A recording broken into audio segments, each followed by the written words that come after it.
আজকে আমি এই লাউ পাতা দিয়ে একটা খাবার তৈরি করব, যেটা খাওয়ার পর আপনার 1 প্লেট ভাত অনায়াসেই শেষ হয়ে যাবে।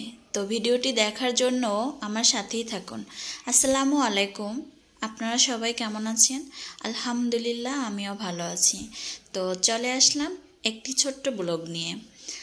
অনেক দিন পর্যন্ত ভাবতেছিলাম এই রেসিপিটা তৈরি করব, কিন্তু সময়ের জন্য ওইভাবে হয় না। ঝটপট এটা তো আর ওইভাবে ঝটপট তাড়াতাড়ি করা যায় না, তাই আর কি একটু সময় নিয়ে আস্তে আস্তে করতে হয়। তো আমি যেটা বানাবো সেটা বানানোর জন্য ফার্স্টে আমি ছোট চাল, এগুলো ধুয়ে নিচ্ছি। আপনারা কার অঞ্চলে কিভাবে বলেন জানি না, বাট আমাদের এখানে বলে বরিশালে খুদে ভাত। তো আমি এটা রান্না করার জন্য চালটা ধুয়ে নিলাম, এখন বসিয়ে দিয়েছি। প্রেশার কুকারে রান্না করলে হয় কি খুব তাড়াতাড়ি হয়ে যায়, তো সেই কারণে আমি প্রেশার কুকারটাই বেশি টাইম ইউজ করি। তো এটা চ্যাপা শুটকি, এটা দিয়ে আমি ভর্তাটা বানাবো লাউ পাতার। তো এই জন্য আমি এটা ভালো মতো ধুয়ে নিলাম। এখন পেঁয়াজ, কাঁচামরিচ, রসুন সব কিছু কেটে গুছিয়ে নিয়েছি। আমার কিন্তু বসাবারটা হয়ে গেছে। ফাঁকে আমি একটি ডিম ভেঙে নিয়েছি, ডিমটা ভাজি করে নিব। তো এটার জন্য আমি 2-3 আইটেমের ভর্তা বানাবো, প্লাস ডিম ভাজি থাকবে। এখন লাউ পাতাটা একটু সিদ্ধ দিলাম। এটা ফার্স্টে সিদ্ধ দিয়ে তারপর যদি তৈলে ভেজে নিয়ে ভর্তাটা বানাই, তাহলে ভর্তাটা তখন অনেক টেস্টি হবে। তো যে চাপা শুটকিটা দেখলেন, ওইটা দিয়ে আমি লাউ পাতা দিয়ে ভর্তা বানাবো। চাপা শুটকি যদি শুধু শুধু ভর্তা বানাই, তখন ওইভাবে ভালো লাগে না।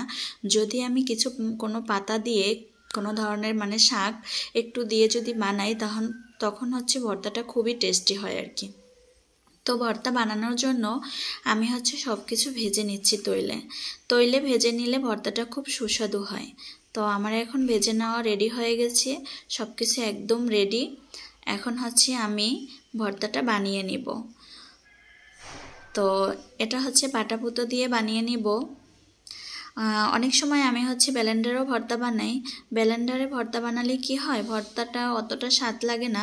যখন আমি পাটাপুতো দিয়ে ভর্তাটা বানাই, তখন সেই ভর্তাটা অনেক টেস্টি হয়। তো ভর্তা বানানোর জন্য সব কিছু আমি রেডি করে নিয়েছি। এখন ভর্তাটা বানিয়ে নিব। অবশ্যই সবাই কমেন্ট করে জানাবেন আমার মতো এইভাবে ভর্তা বানিয়ে কে কে খেয়েছেন। যদি এখন পর্যন্ত কেউ না খেয়ে থাকেন, তাহলে অবশ্যই একবার ট্রাই করবেন। ভর্তাটা কিন্তু সেই একটা কালার আসছে, খেতেও কিন্তু অনেক সুস্বাদু। তো ভর্তাটা আমার বানানো হয়ে গেছে। ফাঁকে একটু আমি কাঁচামরিচ ভর্তা বানিয়ে নিব, সেই ভর্তাটাও হয়ে গেছে। তো এখন ফুলফিল রেডি হয়ে গেছে আমার ভর্তা বানানো। খাবারটা একদম রেডি করে নিয়েছি, অনেক টেস্টি হয়েছে। এ পর্যন্তই ছিল।